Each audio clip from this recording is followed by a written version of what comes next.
Motocross Québec vous est présenté par Importation Thibault.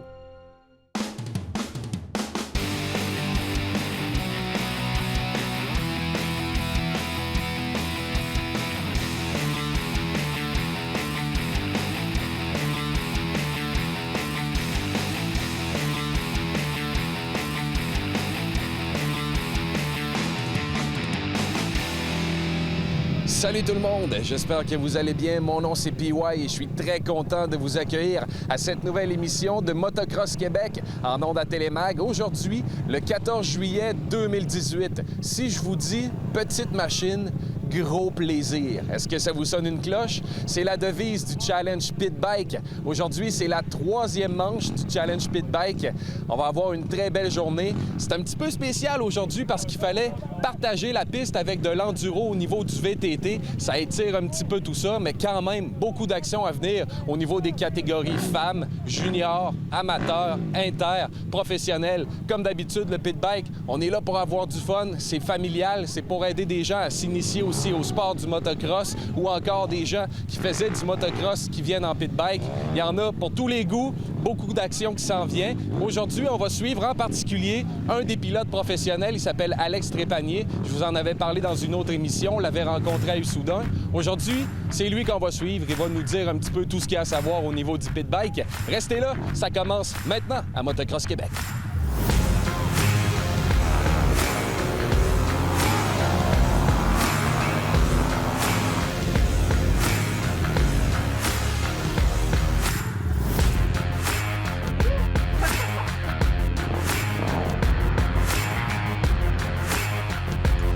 Vous le reconnaissez à mes côtés, c'est Alex Trépanier. On s'était parlé à Issoudun pendant la deuxième manche du championnat Pit Bike Québec. Aujourd'hui, c'est la troisième manche, comme vous le savez. Beaucoup d'actions encore à venir, mais là, on est au début de la journée. On va être avec Alex pas mal tout le temps. On va être tannant, Alex, je t'avertis tout de suite. Tu es notre professionnel du pit bike, puis on veut que tu nous expliques, là, pour les gens à la maison qui connaissent pas trop ça, ou même les gens qui connaissent ça, puis vont pouvoir corroborer ce que tu vas nous dire. En début de journée, la préparation de la petite moto pour le pit bike, ça ressemble à quoi? Ça, au début de la journée, moi, quand je me prépare la veille, le soir, dans la semaine. Je prépare le BC, on vérifie toutes les bottes, on vérifie tous les pneus, ça prend des bons pneus, la pression des pneus, les rayons. Les rayons, c'est bien important parce que s'ils se loussent, après ça, tu es avec un défaut dans ta roue, une faiblesse, tu peux la briser, ça t'empêche de finir une course. Moi, je commence tout le temps ma journée de course, je mets de l'huile neuve, je néglige pas ça, le moteur, c'est sa lubrification. Je commence tout le temps avec de l'huile neuve, là, on vérifie tout, pas qu'il y ait de lousse à nulle part, puis on met toutes les chances de notre bord. Là. Tu me disais, si j'avais bien compris tantôt, avant qu'on commence à tourner, que tu avais changé le moteur là-dessus aussi? Oui, c'est ça. Cette année, dans le fond, je roule avec Apollo. Je suis un commanditaire. Puis eux autres, ils ont développé un nouveau moteur. C'est un 190cc, 5 vitesses. Là, pas mal plus de performance. Quand tu tournes la poignée, là, ça avance un peu plus. 190cc, ça commence à être solide. C'est un bon moteur. Là. Nous autres, on joue entre 110cc, 190cc. Là, c'est ma première journée là, que je roule avec. Là, je fais des petits derniers ajustements, mais ça va bien. On vient de finir la qualification, puis ça a super bien été. Là. Ça a été à ton goût, fait que le coffre à outils a porté ses fruits. Ouais, le travail de la semaine rapporte la fin de semaine. Ouais. Là, on se disait tantôt, là, peut-être que vous le voyez pas encore à la maison, mais il a commencé à pleuvoir pas pire. Tu te dis qu'à matin, c'était le déluge. Ouais, matin, on s'est réveillé un matin, il était 6h30. Il mouillait déjà, la track est venue bien humide, mais ça boit bien. Et vu qu'on va dedans, là, à date, la piste, c'est pas si pire. Il n'y a pas trop de boîte. Là. En espérant que ça ne devienne pas trop pire, pas pire que c'est là présentement. Ça va faire arrêter, continuer, ouais, c'est ça. Puis côté sécurité, là, c'est sûr qu'il y a un avantage à tout ça, c'est que vous n'aurez pas de poussière d'en face aujourd'hui. Non, la poussière, là, aujourd'hui, il n'y en aura pas, ça, c'est sûr, elle est bien humide. Ça va être un autre genre de combat, ça va être de rester sur ces deux roues, je pense, puis pas trop s'enliser. Essayer de garder nos lunettes propres le plus possible, voir où qu'on s'en va. Mais pas mal de T-Rough dans ce temps-là. On enlève des T-Rough, on fait tout ce qu'on peut pour voir en avant. En tout cas, je te laisse continuer ta préparation. Merci bien gros. On se revoit tantôt. Merci à toi. Yes. Bonne journée.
retour avec Alex après la première course. Le temps s'était amélioré, la pluie s'était calmée. Tout était mis ensemble pour avoir des conditions optimales. La piste avait séché un petit peu. Commençant, ça allait bien. Là. Oh, ouais, là, on a eu un bon départ, là, on a eu des belles bagarres. J'ai mangé de la terre pas mal. Là. On était un en arrière de l'autre. C'était trippant, mais là, la piste était tellement maganée. Quand j'ai viré, mon shifter il a accroché. Puis ça a cassé. J'étais plus capable de changer de vitesse pendant tout. Puis j'ai pas été capable de finir ma course. Là. Bien, tu l'as fini, mais avec un petit retard, on peut dire. Bon retard, là. Ouais. On voyait dans ta face que ça faisait pas ton affaire, disons. J'étais pas super content. Après tout le travail que tu fais pour customiser ton bike, pour installer tes affaires, modifier ton moteur, ça arrive à la première course. C'est sûr que c'est démotivant un peu, mais ça fait partie de la réalité du sport aussi. Ça fait partie de la game, comme on dit. Puis là, j'ai fait le tour pour essayer de trouver un morceau pour remplacer le morceau brisé, puis j'en ai pas. Ça, c'est à cause que ton moteur, tu l'avais modifié à ta main. C'est un nouveau moteur, puis ils ont un nouveau modèle de shifter, dans le fond, puis c'est pas pareil comme les autres moteurs que les autres roulent, puis j'en ai des shifters pour le changer, mais ils fonctionnent pas dessus. Fait que là, c'est fini pour la journée. Ouais. C'est plate. Ça finit de même. Fait que là, le reste de ta journée, ça va ressembler à quoi? Vas-tu rester pour encourager les boys quand même? J'en ai venu, moi et mon ami, j'en ai voir ses courses, c'est sûr, là, puis on va checker, peut-être bien dénicher un petit BC qui me dépanne à quelque part, là, mais... Ben, je pense qu'il y a Jérôme qui avait dit au pire, il prendra une de mes motos, fait que peut-être. Jérôme, peut-être qu'il je vais sûrement emprunter un de ses bikes, puis on va peut-être être bon pour embarquer sur la track. Au moins pour avoir du fun. Ouais, on va rester ça. C'est pas mon bike, puis je serais pas habitué avec. Là.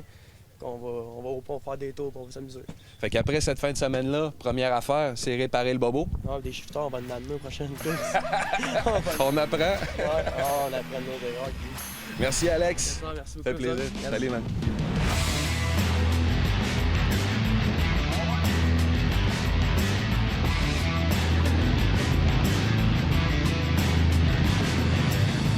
On vous l'avait promis, cette année, il va y avoir des chroniques multiples. On a déjà les chroniques Thibault que vous connaissez très bien avec Importation Thibault et Dave Auclé, mais on a aussi des chroniques Hypertech. On a la chance d'avoir Olivier Biron, un ancien, un vieux de la vieille qui s'y connaît très bien en motocross, un ancien coureur qui en fait encore, spécialiste de la mécanique de moto, un de mes bons amis du secondaire aussi, je dois l'avouer. Olivier Biron est avec Mathieu Buteau. Ils vont nous expliquer au fil de l'année qu'est-ce qui est important pour faire l'entretien de sa moto. Et aujourd'hui, on nous apprend le commencement, la base, donc bien entretenir sa moto au niveau propreté et tout ce qu'il y a à savoir au niveau des lubrifiants. On écoute ça. Salut la gang, ici Mathieu Buteau en compagnie de Olivier Biron pour la première chronique Hypertech de la saison. Salut Olivier. Salut Mathieu. Ça va bien? Très bien, merci. Aujourd'hui, on a décidé de vous parler du nettoyage de la moto. Toujours important d'avoir un bike propre, question d'avoir une moto qui performe bien et aussi une moto qui garde une bonne valeur lors de la revente. Olivier, quels sont les points importants lorsqu'on fait l'entretien, la maintenance sur la moto? Bon, bien, la maintenance, toute bonne maintenance commence par un bon nettoyage. C'est une occasion de faire un examen visuel de la moto, voir s'il y a des choses qui sont usées, s'il manque des bolts. Donc, on commence avec un bon nettoyage avec la pression pour enlever tous les gros morceaux. Ensuite, on applique un produit nettoyant pour venir déloger toutes les taches qui restent. On peut enchaîner ensuite avec un dégraisseur. Moi, j'utilise le BioCD pour tout ce qui est plus sale. Donc, si on a des fuites au niveau de l'huile à moteur, la chaîne, la boîte à air, des choses comme ça. Ensuite, on fait un bon rinçage, puis on peut aller à l'intérieur pour faire la finition. Alors Olivier, maintenant qu'Antoine a bien nettoyé sa moto, on l'a asséché comme il faut avec un sifflet à l'air, quelle est la prochaine étape? Prochaine étape, la lubrification. Donc on prend du SLP pour lubrifier la chaîne. Ensuite, on va lubrifier tout ce qui est pivot, les pentures des repose-pieds, changeur, sélecteur de vitesse. Même pour les câbles, ça fait très bien aussi. Donc câble d'embrayage, câble à gaz et tout ça. Et l'autre propriété aussi, c'est la protection contre la corrosion. Donc, ceux qui ont un échappement, les 2 temps avec un échappement en acier qui n'est pas chromé, on peut appliquer ça immédiatement après le lavage, puis on est bon pour la saison, aucune corrosion. Un coup, Olivier, la lubrification terminée, on passe à côté esthétique. Mettre un peu de luisant à notre bike. Oui, c'est ça. Faut que ça flash. Faut que ça flash. Oui, en fait, on a 3 alternatives. La première, c'est le T-Gel, qui est un produit à base de silicone, donc qui donne un beau lustre au plastique, qui a aussi la propriété de bien protéger, de bien masquer tous les graphings qu'on peut faire parce qu'on sait qu'on On est dans un milieu très abrasif quand on pratique le motocross. Puis également, l'autre utilité que je lui ai trouvée, c'est quand on va rouler dans la boue, on sait que la moto devient lourde, on peut aller chercher jusqu'à 50 livres. Oui. Donc avec ça, en l'appliquant dans des ailes ou sur le moteur ou peu importe où on veut que la boue n'adhère pas, on vient rendre la surface plus glissante, donc la boue adhère moins. Adhère moins. Un très bon truc, ça, à traîner là, à tous dans notre coffre d'outils. Prochaine course dans la boîte, on sort le T-gel et on en met plein sous nos ailes. Exactement. Ensuite, alternative pour les gens plus pressés, SGD, HGD, donc c'est des lustreurs là, satinés et high gloss. Donc c'est des produits qui sont plus rapides à appliquer que le T-gel, par contre un peu moins durables là, dans le temps. Puis sont aussi très pratiques, là, ceux qui aiment avoir des pneus qui sont luisants ou au niveau de tout ce qui est caoutchouc, là, les boyaux de radiateurs et autres. Là. Les produits fonctionnent très bien pour ça. Super. Merci beaucoup, Olivier Biron. On se revoit dans une prochaine chronique À la Hypertech. prochaine, monsieur. Ce volet vous a été présenté par les lubrifiants Hypertech. Expérimentez l'excellence.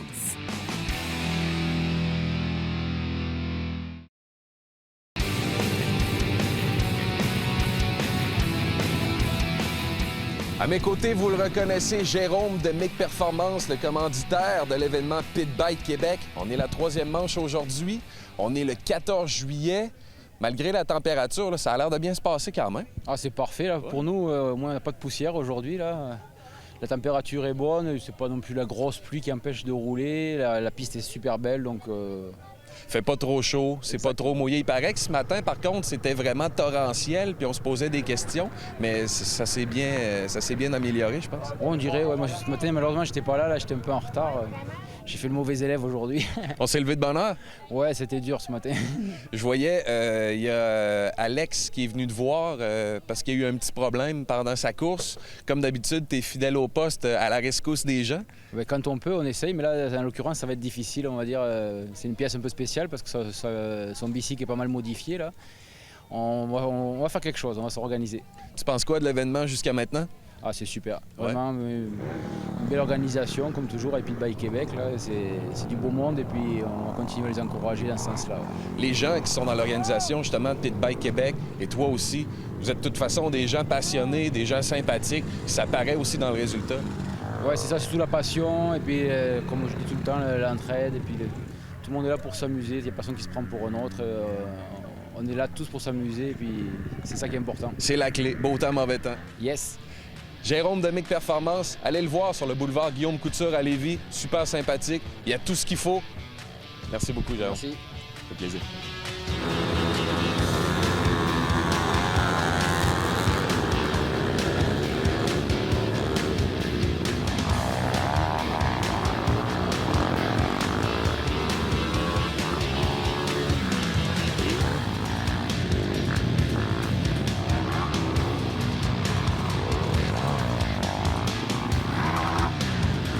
Vous le reconnaissez à mes côtés, Bino, un des organisateurs du Pit Bike Québec. Aujourd'hui, c'est la 3e manche. Salut, Bino. Salut, ça va bien? Ça va bien, toi? Ben écoute, ça va très bien. Ouais, La forme, malgré la température, ça va bien. Bien, on a eu, il paraît, un début de journée difficile. Il paraît que ce matin, c'était torrentiel. Mais là, présentement, ça s'est bien tassé. Là. La piste était quand même très belle. Ça évite la poussière, étant donné qu'il y a une petite bruine comme ça. Les conditions sont pas pires. Je te dirais, dans le jargon, on appelle ça des conditions GP. GP? Pour dire Grand Prix. Là, on a des conditions, une petite pluie farineuse, mais juste assez pour qu'il n'y ait pas de poussière, comme tu dis. Puis on est capable de trouver de la grippe. Un matin, au pratique, c'était plus coulant un peu parce qu'on n'avait pas encore viré sa track. Mais là, travailler un peu, puis numéro 1. Moi, j'aime ça de même. Yes, puis avec ta course, ça s'est bien passé aussi. Il y a eu une belle bataille avec Alex Trépanier. Tu nous disais qu'il y a eu au moins 2-3 tours que vous vous êtes suivis pas mal. Ben oui, comme d'habitude, on change pas une équipe qui gagne. Écoute, on est toutes les deux parties vraiment à un beau départ à deux. On était côte à côte. J'étais chanceux, moi j'étais inside. Fait que un bon départ, puis après j'ai continué à faire la job. Là. J'ai pas lâché le gaz parce qu'il y en a un en arrière de moi et il me collait pas mal au derrière. Fait que c'est ça. À un moment donné, vers le 3/4 de la course, il y a eu un petit accrochage dans le dernier virage avant d'arriver à la butte du prochain tour. Qu'est-ce qui s'est passé? Il s'est passé que, comme beaucoup de gars, quand ils mouillent, ils perdent le devant. J'ai comme un peu trop breaké du devant. La roue d'en avant est partie, fait que je me retrouve les 4 fers en l'air. Chanceux, le bike n'a pas étouffé, fait que je suis reparti de suite. Ça n'a pas été dramatique, puis en plus, celui qui te suivait vraiment de proche a pas pilé sur toi, si on peut dire de même. Là. Il a réussi à t'éviter. Ouais, il a réussi à m'éviter. Il m'a dit après la course, il y avait le choix entre ma tête puis mon bicycle, puis il a choisi mon bicycle. C'est-tu correct, ça? T'aurais-tu aimé mieux ta tête? Le bicycle, c'était bien correct. Je l'ai remercié. Merci beaucoup, Mino. De rien, merci à vous. Ça fait plaisir, man.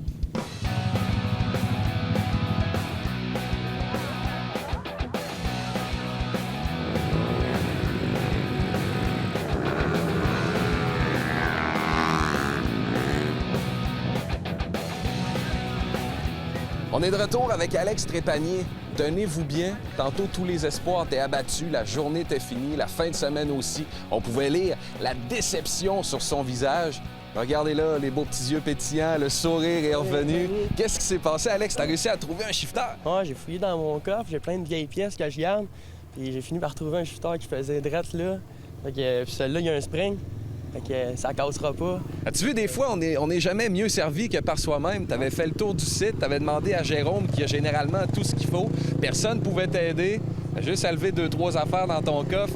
T'en avais, je pense, 3 ou 4 qui marchaient pas. Qui marchaient pas. C'est pas que j'en ai pas des shifters, là. J'en avais 3-4. J'essayais de les mettre. C'était pas le bon modèle. Il y a un modèle que j'avais pas. C'est celui que ça me prenait. Puis ben là, je n'ai trouvé un d'un autre bicycle qui faisait là. Fait que on se débrouille avec ce qu'on a, ça va être le fun. Celui-là, à ce que tu dis, il y a un spring. Fait que même si tu l'accroches, il va pouvoir se déplacer sans casser. Même s'il attrape sa terre, mais regarde, au lieu de casser, lui, il va plier. Ça revient à sa place. Mais on s'entend-tu que la ligne qui creusait où est-ce que tu as cassé l'autre, tu vas quand même essayer de l'éviter le plus possible? On va Pas rentrer tout? dedans, Ah ouais? au fond. Ah ouais. Ça va être la vengeance! Ah là, le couteau d'indien, ça va être éclairant. Il est prêt. Hey, merci Alex, on s'en va tantôt. Yes, sir. Yes.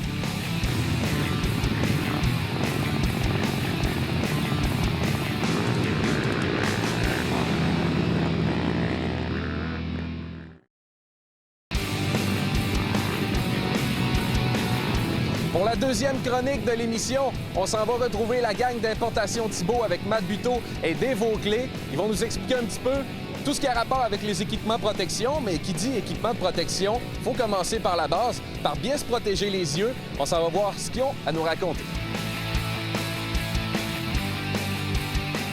Cette semaine, à la chronique Importation Thibault, nous allons vous parler des lunettes Scott Prospect.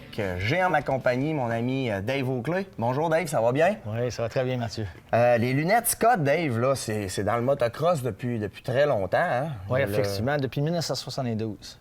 Donc, ça fait très, très longtemps que c'est une marque légendaire de la motocross.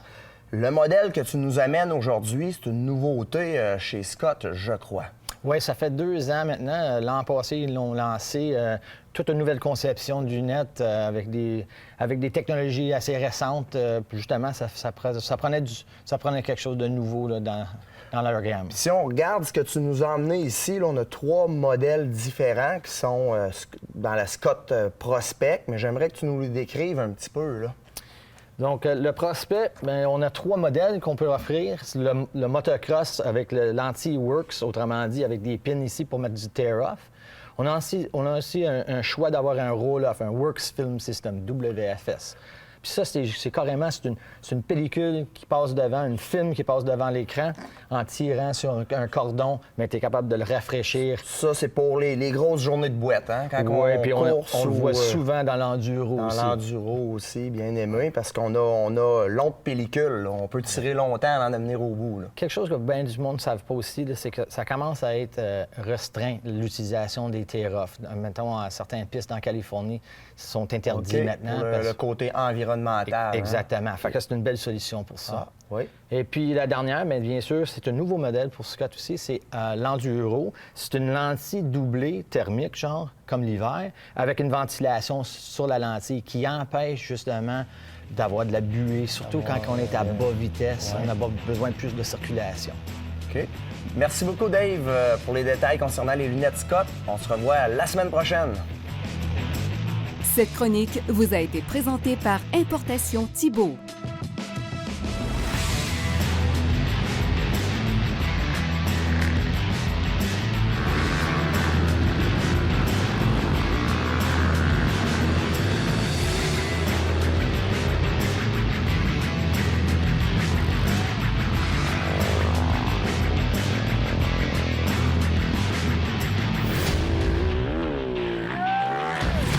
Avec Alex Trépanier juste avant le départ de la course pro. À quoi tu t'attends maintenant que ton bike est réparé?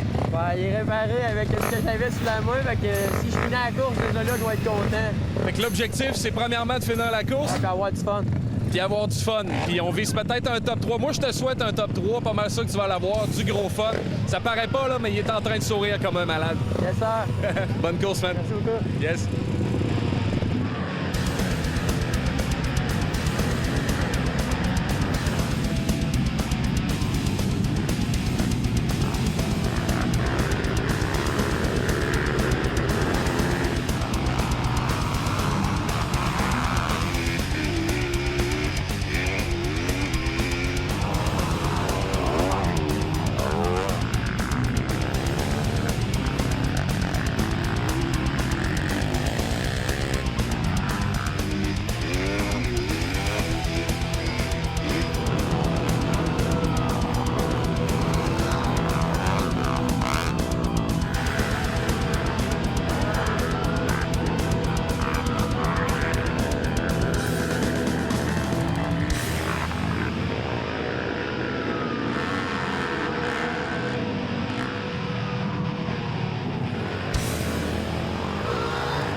À ma gauche, Bino. À ma droite, Alex. Après la deuxième course pro.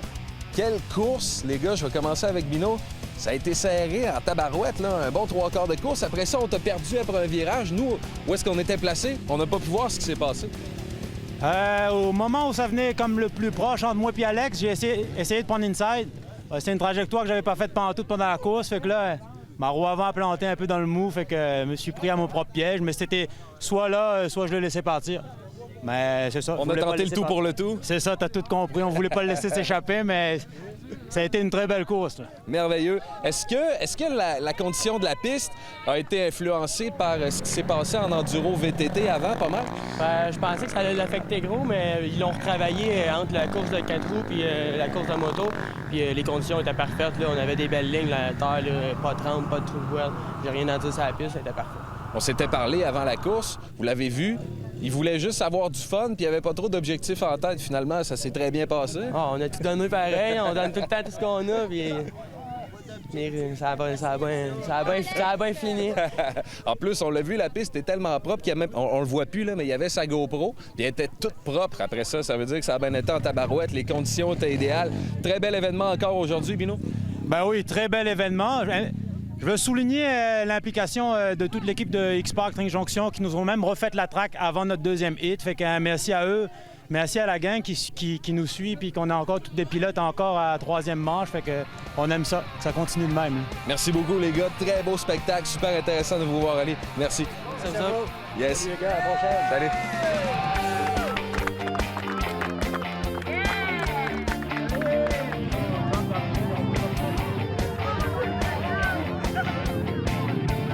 C'est déjà la fin de cette journée super cool à la troisième manche du championnat Pit Bike. Merci à la gang de Pit Bike de nous avoir accueillis encore une fois avec un beau sourire. Ces gens-là sont sympathiques, sont passionnés, ça paraît dans ce qu'ils font. Merci également à Jérôme de Mic Performance pour nous avoir accueillis ici. Super belle journée, on est content d'avoir été là. Merci à vous à la maison d'avoir été à l'écoute. Je vous rappelle que si ça vous intéresse, c'est possible de revoir l'émission que vous venez de regarder en intégralité sur motocrossquebec.tv ou encore en visitant le site télé-mag.tv. Profitez-en pour aller faire un tour sur notre page Facebook. Levez le pouce, likez ça, c'est toujours apprécié. Laissez-nous vos commentaires, ça nous fait toujours plaisir. Là-dessus, je vous laisse. Je vous souhaite une excellente fin de journée et on se dit la semaine prochaine. Même jour, même heure, même poste pour Motocross Québec. Salut tout le monde. Motocross Québec vous a été présenté par Importation Thibault.